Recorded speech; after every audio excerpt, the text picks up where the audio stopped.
This time of the year looks different for everyone. Some people are singing Christmas songs and taking out decorations, and others are negotiating with themselves on whether they want to get out of bed. And in between those two spectrums, there are people who are just trying to keep it all together.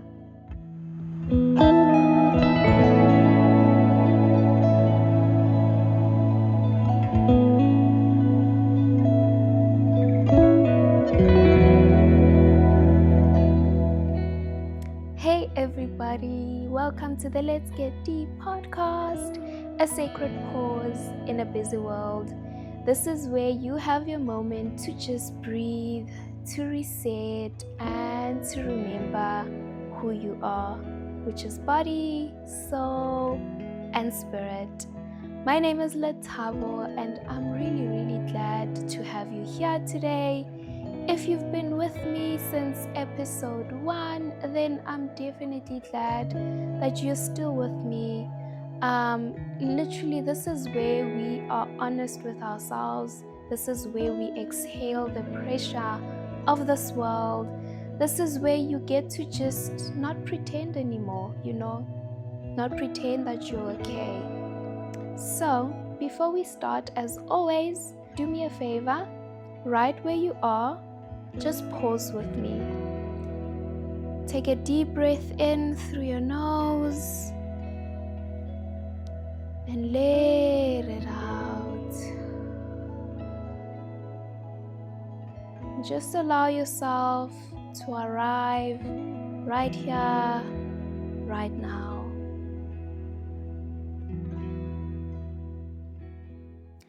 So, some seasons, they don't just test your patience and your strength, but some seasons tend to reveal parts of you that perhaps you tend to forget about. We often think that we have healed because maybe we've stopped crying, but sometimes silence is just, grief wearing a mask. And so, because of that, today I want to talk about something that we don't often talk about. I want to talk about the side of the holidays that we tend to avoid as a people, the not so celebratory side, the heavy side, even. The side that doesn't even fit into our little Instagram captions, Instagram reels, and videos. And that is the heavy emotions of the holidays.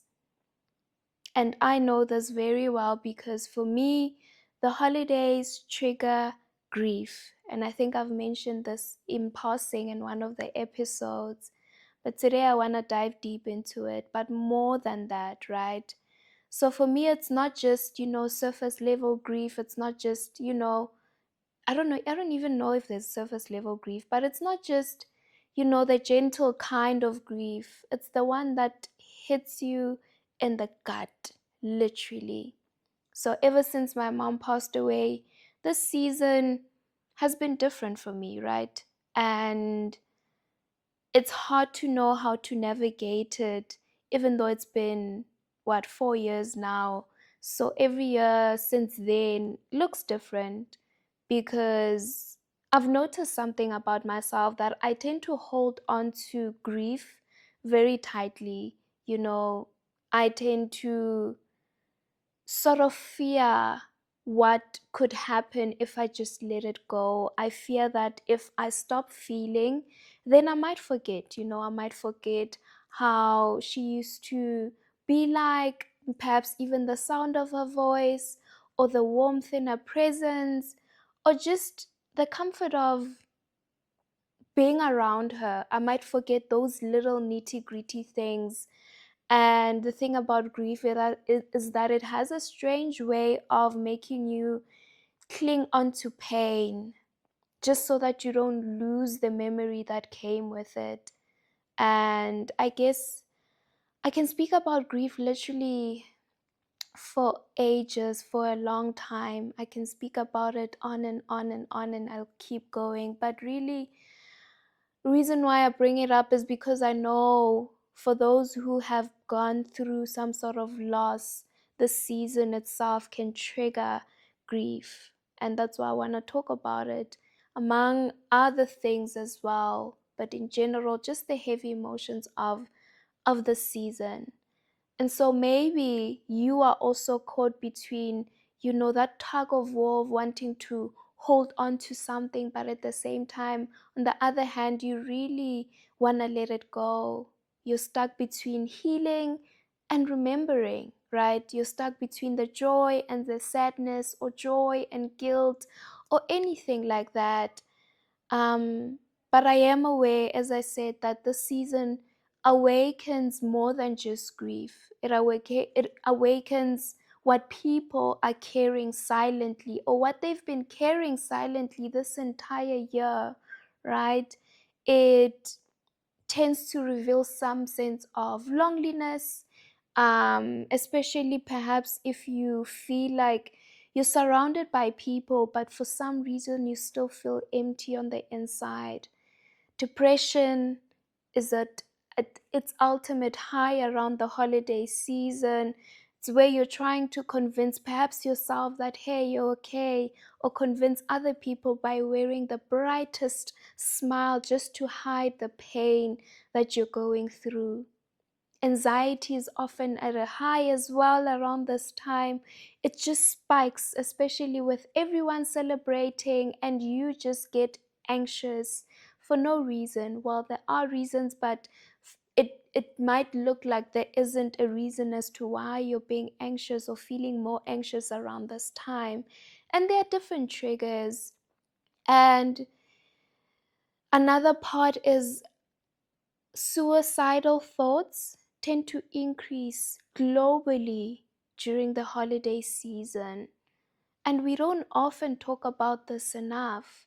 We don't talk about how this season feels for a lot of people. So perhaps for you, it's not as merry as you thought it would be, or as other people. And there's actually a statistic that I came across, that people who tend to, or people who are going through some sort of mental illness or disease, they report that their mental illness or whatever that they're going through gets worse around the holiday season. So this is a season that triggers a whole lot of emotions, from the things that you've been carrying emotionally and mentally, but also because of it is a time when we tend to also reflect. And when we reflect, sometimes we are met with disappointment, we're met with guilt that we didn't even achieve the things that we wanted to achieve. Life got in the way of us, achieving the things we wanted to. So you come with, the sadness, you come with the disappointment, and now you don't even know what to do. You're stuck in between whether should you try push, or perhaps you should maybe wait until next year. But either way, it brings those heavy emotions. The season brings heavy emotions, and I want to talk about them. But before I do that, I just want to say it plainly and simply that if the holidays feel heavy for you, then just know that you're not alone. You're not weak. Doesn't mean there's something wrong with you. It doesn't mean that you're broken. You are just human. And I'll say it again, you are not alone in this season. And so, before I even get into perhaps how we could survive the holidays with these heavy emotions, before I get into that, on some of the things you could try to survive, or to just make it through, or even thrive, right? The previous episode, I spoke about finishing well. So, how could you survive or even finish the year well with those heavy emotions? Before I get into that, one of the simplest and most powerful things that we can do in this season is to check on other people. You can check on your people. Check on the people that have had a rough year. You know very well that this year has been challenging. It hasn't been the easiest. Yes, they might say, it's okay, I'm getting over it, or God is with me, whatever that they may say. But check on those people. Check on those who have lost loved ones in the season, either a couple of weeks ago, couple of months ago, or perhaps they've lost their loved ones in the season but years ago. That sense of grief, it tends to come back. Like I said to you, I feel like I can talk about grief for a really long time, or dedicate an entire episode or even a season talking about grief, how to handle grief at work, how to manage those heavy emotions, what to do when you're triggered. But anyway, moral of the story, check on those who have lost loved ones. Check on the friend who's always saying, I am okay, I'm fine. Check on the one who always wears the brightest of smiles. Check on the strong one. Check on the quiet one. Check on those that tend to cancel plans around this time of the year, especially. For some reason, they're always coming up with some sort of excuse not to attend or not to be in community. Check on the people who never ask for help. Because sometimes when someone says, I'm fine, sometimes it just means that they're trying to hide the pain that they're feeling. Sometimes it means they don't even have the words for that pain. Or even worse, something I relate to personally is that perhaps they don't want to feel like a burden. So check on people. Sometimes your message, that voice note, that little, hey, you came across my mind today, are you okay? Is a simple reminder to someone that, hey, their existence matters, that they are noticed, that their life matters, that, hey, actually they are seen. And no, you don't need to overthink this. You can just simply say, hey, I'm here. Your presence matters more than anything. So check on your people, especially this time of the year. Your presence could just be medicine to them. Your presence and that little text could talk them out of a ledge of some sort.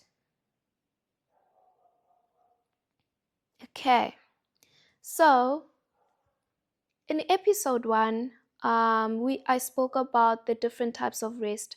I mentioned that there are 7 types of rest, and then in episode 2, I spoke about the 8th type of rest. But I want to focus on the 7th, right? So I mentioned that there are 7, and one of them is emotional rest. And emotional rest kept on coming up for some reason because I don't know, from the feedback I've been getting and the conversations I've been having with a lot of people, it sounds like it's the most challenging one. And I understand, I get it, right? Emotions can be heavy. But I think it's because we also live in a culture that glorifies putting emotions under the rug. We are a culture of emotional bypasses. I'll even go as far as to say some of us are spiritual bypasses. We like putting scriptures and praise the Lord and all these other things over a heart that is bleeding without even having to clean out the wound. Think about when you have a cut or some sort of injury, physical injury that is. You can't heal without cleaning that wound first. And we tend to do that with our emotions. So instead of us healing and feeling and processing our emotions, we want to stay busy. We force the smiles. We keep saying, I'm fine, I'm okay. We want to rush ourselves out of the sadness, out of the guilt, out of whatever that is bringing the discomfort. We want to pray away what needs to be processed. We want to distract ourselves from that feeling of discomfort. I spoke about stillness the other day. I think it's episode 2, where I spoke about how we are so uncomfortable with being still. I even went as far as there was a study where they put people in a room and they asked them to just be still, and they couldn't even be still. And they chose physical pain over emotions or feeling or being in stillness. So we fear our own feelings more than the thing that is causing those feelings. Sit with that for a moment. So after I lost my mom, the grief came as a shock to my system. Literally. Prior to that, I had never gone through loss. I didn't know what it means to lose someone. I didn't know what grief was. So it came as a shock to the system that I ended up in a psychiatrist's office, something I also never imagined in my life. And I was diagnosed with depression and I was put on antidepressants, right? So before I say the next part, right, I just want to be clear that I'm not against medication. For many people, they are life-saving, they are a lifeline. So please follow your doctor's orders, if anything. Please follow your doctor's orders. But for me personally, I never liked medication, or at least I've grown to not prefer to, have medication as the first thing that I take when I'm in discomfort or whatever the case may be, right? So when I was put on antidepressants, best believe I was like, okay, cool, I'll take them, but I'll make sure that I stay on the lowest dosage possible and for the shortest amount of time, which was 6 months, as well as 3 months of weaning yourself off of them. And listen, the winning off of it was brutal. It's something I do not even wish upon anyone. If I were to even explain what happened or a little bit of how I experienced the weaning off period, is that the withdrawal symptoms were just bad. They were just, yeah, they were just bad. So what happened is, one of the things that I experienced during that time was what they refer to as brain zaps, right? This is where I think I can best describe it as you feel like your brain is being electrocuted.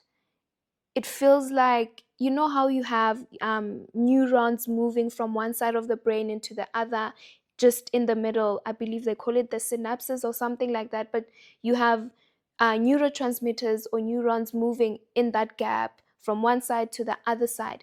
It felt like I could feel those neurons moving. That's how bad it was. And that went on for like 2 weeks. And this is just one withdrawal symptoms on top of all the other ones. So it's something I do not wish upon anyone. But anyway, I was adamant. I wanted to get off of the medication. I felt like it had done its job. But also, the weaning off period, or the weaning off, wasn't the hardest part. The numbness that I felt while I was on them was the hardest part.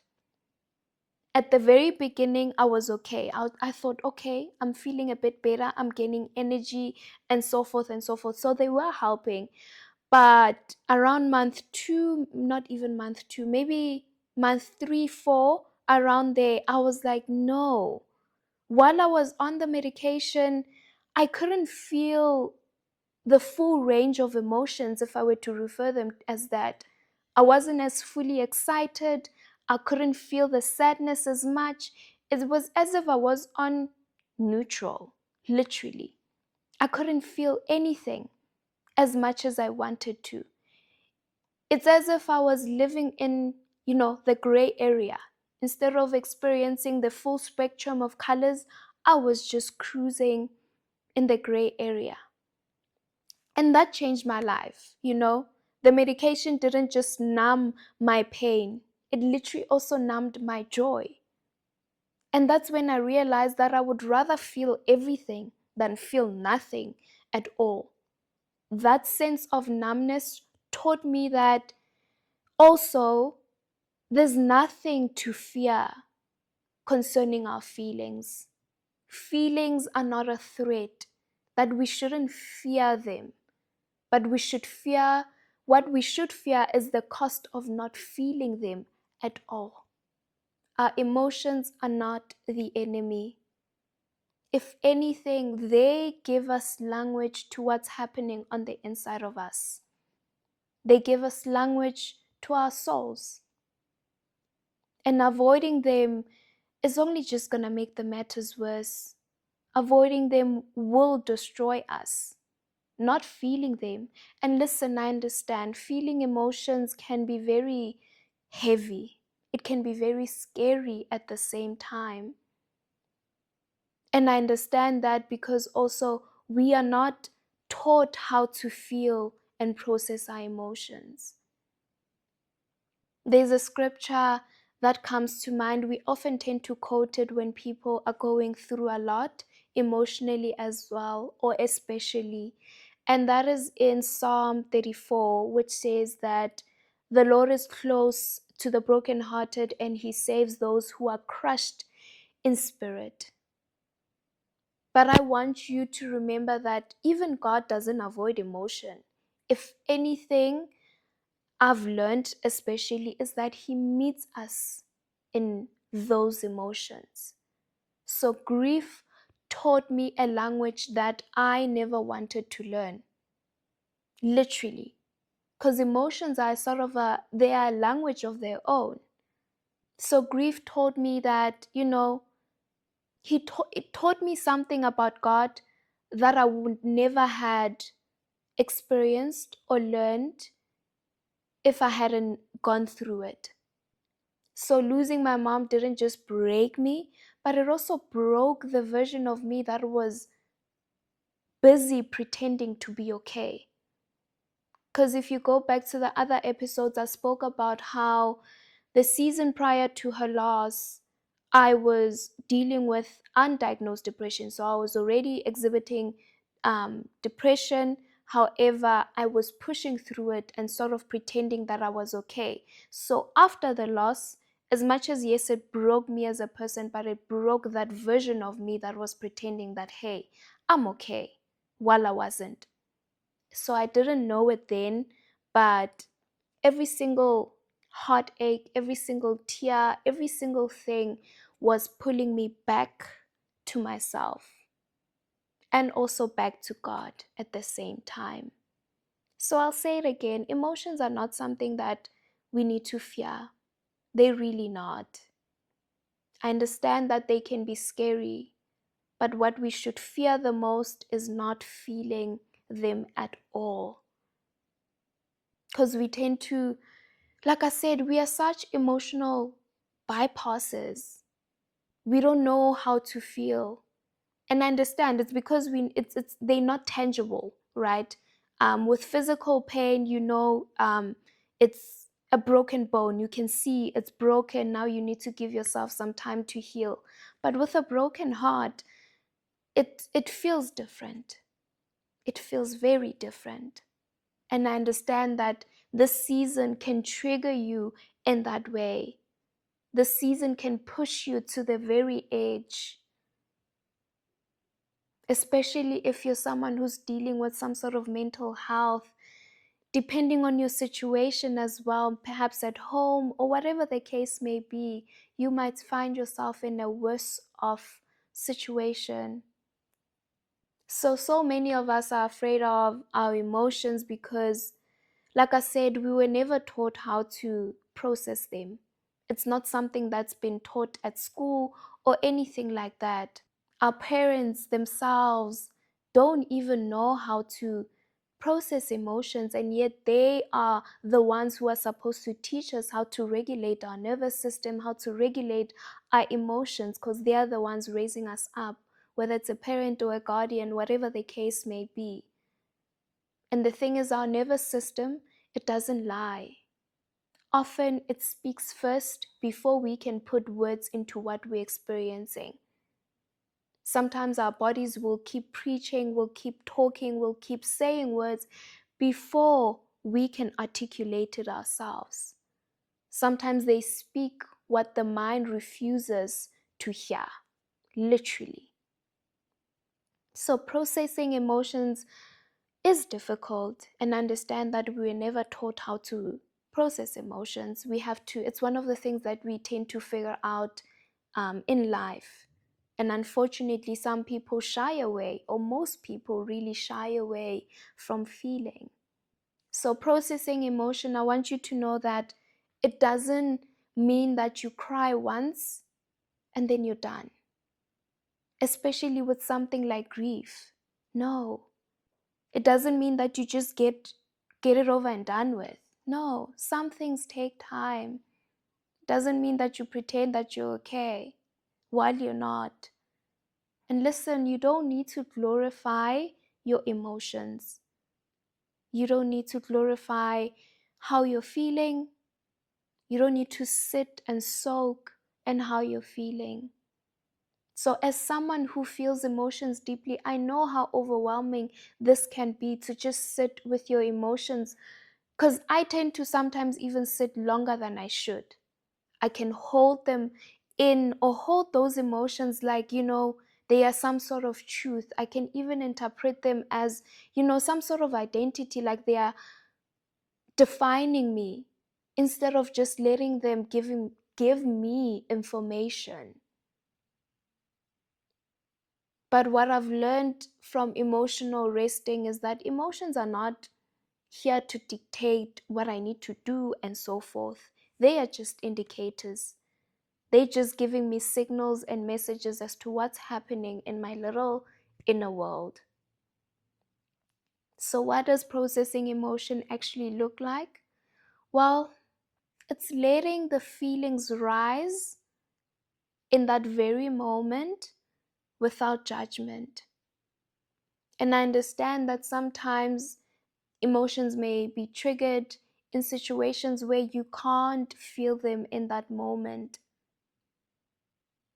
But in that moment as well, the aim is not to put them under the rug or shove them under the rug and, postpone feeling them. One thing I've learned is you can't postpone feelings. You can't say, no, I can't feel them now at 2 p.m. I'll feel them later at 6 p.m. By 6 p.m., your body has probably processed as, you know what, it's fine. We are okay. And that's how bottling emotions actually happens. And once you bottle emotions, it gets to a point where you will burst. And that bursting doesn't knock, it just happens at the most oddest and weirdest and wrong time ever. So, in that moment, perhaps you can allow yourself to just breathe through that. So, you let your emotions rise without judgment. You let them have a voice instead of silencing them. Perhaps you even name what's hurting you so that the healing can happen. There is power in acknowledgement. Something I often do as well as I sit with that uncomfortable emotion. But like I said, just be careful not to glorify the emotion itself, not to is oversit even the right word, but to sit more than you should. Processing emotions looks like you learning to let the emotions pass, that you are allowed to feel them. I often describe grief as a wave, right? The wave crashes onto the shore and it goes back. All you need to do is to allow it to crash and you'll be okay. Don't try to fight it. Don't try to do anything. So may you know that sometimes healing looks like you crying. Those tears are not just there for the sake of it. Sometimes it's you experiencing the anger and feeling the anger. Sometimes it come across as exhaustion. If you've ever been depressed, you'd know that you tend to be very, very tired and fatigued, and you just don't want anything. And sometimes healing can look like that, as long as you don't overdo it, obviously. So, whatever that gives you a sense of relief in that moment when you're feeling what you're feeling, that's what processing emotions looks like. Because sometimes grief and gratitude, they can sit in the same place, they can sit in the same room, they can sit in your heart at the same time, and they don't need to cancel each other out, because they both deserve a seat at your heart. So I don't know how this season is for you. I don't know what's stirring up within you. But may you know that grief and joy can coexist. May you know that you can be sad and joyful at the same time for different reasons. So I want to pause here, just allow you to acknowledge whatever is surfacing up. Perhaps take a deep breath in and let it out. Let your body settle for a moment. And may you know that you can pour your heart out before God. Hey, He is your safe refuge.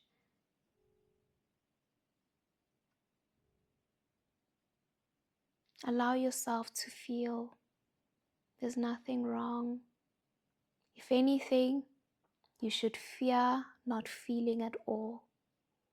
So if this season of the holidays feels heavy for you, I want to give you a few pointers on how to navigate this holiday season when you're not okay. How to sort of anchor your soul and your heart and just yourself in this season. This has nothing to do with other people. This is irrespective of what's causing the heaviness in your heart. The first thing is you can pace yourself emotionally. You don't need to match the energy around you. Everyone may be merry and celebrating, and perhaps you're not in a position where you can celebrate and be merry. You can't even be in the presence of your loved ones for whatever reason. May you know that it's okay, but you don't need to let it define you. So pace yourself emotionally. Another thing, you don't need to feel all the emotions all at the same time. Which leads to my second point, to say create emotional pockets, if I were to refer them as that. Moments where you step away from the noise and moments where you feel so overwhelmed and just let your feelings breathe. If you need to take a walk, take a walk. If you need to take a deep breath in and exhale it out, or do that a couple of times, then do that. If you need to pray, pray. If you need to meditate, listen, whatever allows you to just have a moment to breathe and to feel your emotions, even if it's just for 5 minutes.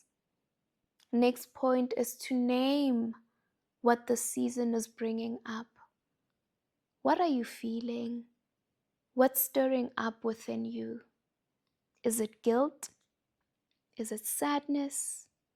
Is it grief? Is it fear?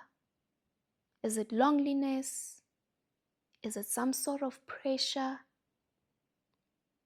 Because naming breaks the illusion of being overwhelmed by the unknown. It breaks the power of that feeling.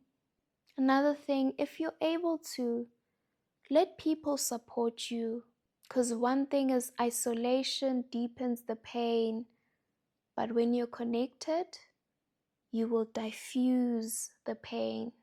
It's as if you're not the only one carrying it anymore. So let people in. If you're able to, you can even speak to your therapist or go see one or start therapy. And if you're not in a position where you can let people in, perhaps try journaling just to let all of that out. Or even recording yourself speaking and letting whatever that you're feeling out as if you're talking to someone. That also helps. But if you're able to let people in, you'll be surprised how people are willing to support you. And you will find out that you're actually not a burden. My next point is another way you can try and navigate this season is to ground yourself, ground your body. What I mean is you can do breathing exercises. Breathing as such, we often take it for granted, and it does wonders to the body, to the mind, and to the spirit. Move your body in a way that feels natural and exciting to you. You don't need to go to the gym if you don't like the gym. Going for a walk, light stretches, whatever the case may be. This actually reminds me, I tend to do handstands. For me, that grounds me, it grounds my body. If I can just do a handstand in a moment of a lot of emotional chaos, I know that I'll feel a tiny bit better. So find what works for you in terms of movement. You can dance, do whatever. Another thing is nourishment. Nourish your body. And I know when you're feeling all of these heavy emotions, it's easy to want to numb yourself and result into emotionally eating. And that creates a vicious cycle. Because I don't know if you know, but your serotonin, the feel-good hormone, 90% of it, or more than 90% of it, is created in your gut, which means what you eat affects that hormone and the manufacturing of that hormone in your system. So your gut is important. Taking care of yourself, nourishing yourself with good food, healthy food, helps a lot. But that's a whole nother topic on its own. I'll have to literally break it down very nicely as to why is gut health important, not just for your physical body and maybe losing weight and so forth, but for your mental health, for decision making, for your emotions. Another way that you can ground yourself, and I think this is the most important and we tend to overlook it, and that is sleeping. Sleeping can affect your decision making in a tremendous way. So if anything, if you can't do anything, make sure you get enough sleep. And it's not only about the quantity, it is also about the quality. Again, that is a whole nother topic on its own. But ground your body. Another way that you can, navigate the season is to stay connected spiritually. Bring your emotions before God. Not the ones that are polished, not with you saying the right words. No, the raw, unedited version of your emotion. Think of the minute when you are spiraling or having a breakdown. At that very moment, invite Him in, because He will meet you right where you are. I feel like God doesn't meet us where we pretend to be, but He literally meets us right where we are. Because He's not fazed by our emotions. He's not moved by our emotions. If anything, He cares. So you can pray, can ask someone to pray for you or with you, but stay connected spiritually. Do not let yourself go spiritually. The last thing is to check in on someone else. I know it sounds counterintuitive, but serving other people can soften your pain, it can soften your sorrow. Because love tends to, what I've realized and I'm learning is that love tends to multiply everything that it touches. So allow yourself to stay connected. Allow yourself to check on other people. He who refreshes others will be refreshed himself. I'm even thinking before the year ends, I want to host a virtual, sort of like an end of the year reflection or guided meditation, just to allow people to breathe, just to allow emotions to settle, just to allow yourself to not rush to the finish line, barely making it. So if you want something like that, or you're interested in such an event, then definitely sign up for my newsletter so that you know when I'll be hosting it. So may you know that in the season, may we learn to treat our hearts the way God does, as holy ground. I mean, He lives in us. So treat it like something that God lives in. Here's something I want you to remember. Just because you're grieving and not as merry as everyone else doesn't mean that there's something wrong with you, doesn't mean that there's something wrong with your spirit. It just means that you're human, literally. It just means that you're human and you are allowed to feel your emotions. Your sadness doesn't mean that you have betrayed yourself, doesn't mean that you're losing faith.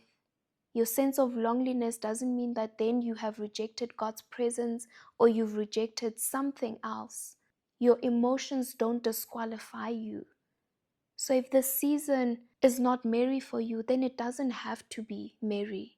But may you know that just because it's not merry, then it does not mean that it's not meaningful.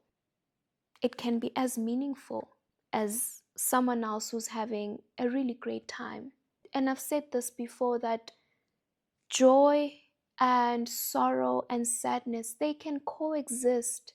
You can celebrate and grieve at the same time. You can feel some sense of togetherness while feeling lonely in one part of you. And you are allowed to bring your whole heart and your whole self into the season. You don't need to pretend to be merry. You don't need to only bring the festive parts of you. So let's let this moment settle into our hearts, not just in our minds, but really to soak it in. And so I want to share something with you that I wrote from, I guess, a place of learning how to feel again, especially after that period where I wasn't feeling as much as I wanted to feel. If anything, I feel like my emotions were stolen, quote unquote, stolen from me at that time, because I couldn't feel as much as I wanted to feel. So this is something that I wrote during that time, because I think I even used to think that emotional healing was about, being strong. But the truth is, healing doesn't come to the strongest of persons or people who pretend to be strong. But it comes to those who are honest with themselves, and they are honest with God. Because God can't heal what we refuse to heal. He heals what we bring to Him, not what we hide. Like I said to you, He meets us right where we are, not where we pretend to be. So allow yourself to arrive at this very moment and just listen. You can close your eyes if you need to.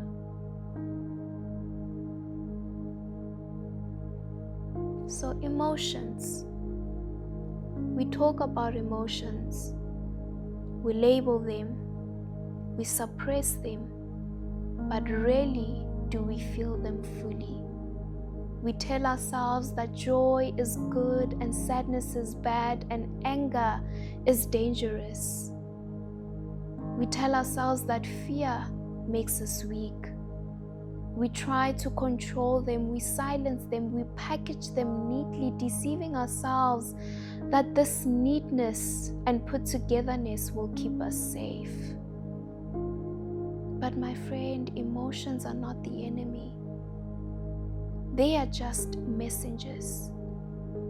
Each wave of emotion is a whisper to us, telling us what's stirring beneath the surface, what we long for, what we've lost, what we need to heal. But yet we run. we distract, and we numb ourselves. Because feeling feels like surrender, like stepping into a storm with no promise of when it will end or pass. But what if the storm is not here to destroy you? What if the storm is here to clear the path? We fear emotions as if they have the power to break us, and yet it is the resisting, the running, the tightening that often weighs us down the most. It's in the pretending that we lose pieces of who we are. So let's do something radical together, right here, right now. Because you can't heal in the same emotional posture that you were wounded in. So if your eyes are not closed, may you close your eyes and place one hand on your heart and just ask yourself, what if I allowed? What if I embraced? What if I let myself feel? Not to fall apart, but to come back together. Because on the other side of fear is clarity, and on the other side of grief is transformation. And on the other side of pain, it's peace. So stop running. Take a deep breath. Be still and feel. And trust that freedom is waiting for you on the other side. And so if you feel something rising right now, don't run from it. This is what breakthrough feels like. Let your soul exhale.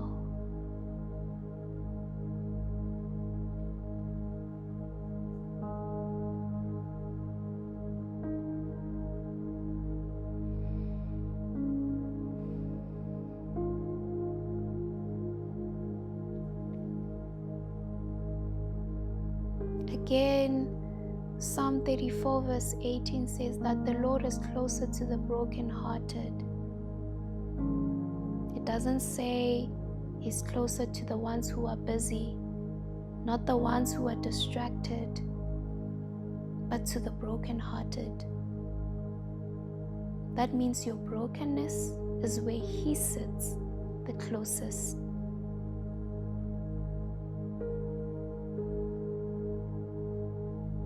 In John 14, Jesus even says, "My peace I give you." Not manufactured peace, not forced peace. A peace your emotions cannot cancel. Just because you're feeling doesn't mean that you won't have peace. So in this moment, may you stop surviving your emotions and start partnering with them. And start partnering with God. And if no one has told you in a really long time, your emotions are not too much. Your healing is not too slow either. Your story is not over. So even in this moment, even in this season, you can rise gently, steady, slowly.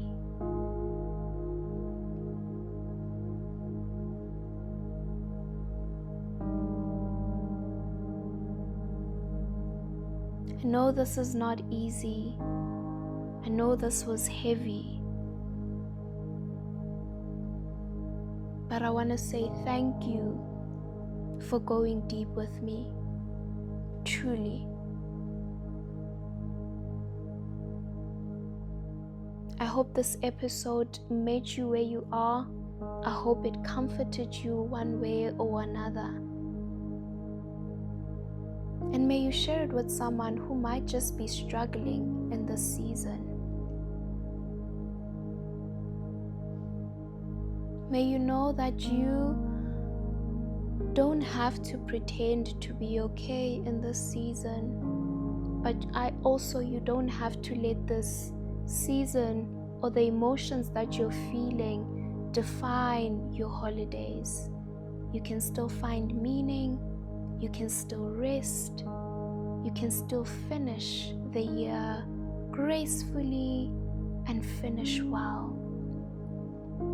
And so until next time, keep breathing, keep resting, keep becoming whole, and keep exploring life at your own pace, one intentional breath